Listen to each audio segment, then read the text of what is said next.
Hello guys! তো সেদিন সকাল সকাল ব্রেড বাটার খেয়ে আমি বেরিয়ে পড়েছিলাম, কারণ আমার ছিল সেই দিন সেকেন্ড সেমিস্টারের লাস্ট এক্সাম। আর সেই দিন এতটাই বৃষ্টি পড়ছিল যে 1 সেকেন্ডের জন্যেও থামেনি।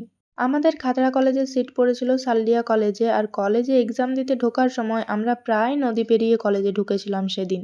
এমনকি আমরা যে ক্লাসরুমে বসেছিলাম সেখানে সিলিং থেকে এতটাই জল পড়ছিল যে সমস্ত বেঞ্চ প্রায় ভিজে গিয়েছিল। বেরোনোর সময় জলটাও অনেকটা কমেছিল আর বৃষ্টিটাও থেমে গিয়েছিল। বাইরে বেরিয়ে দেখি একটা কাকু ফুচকা বিক্রি করছে।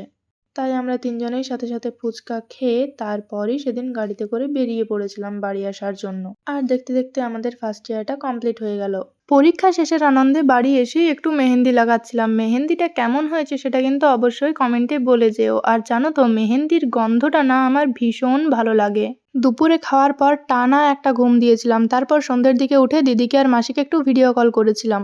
পরীক্ষা শেষ বলে কথা, মাসির বাড়ি তো যেতেই হবে। আমি মাসির বাড়ি যাই, তোমরা সাবস্ক্রাইব করো।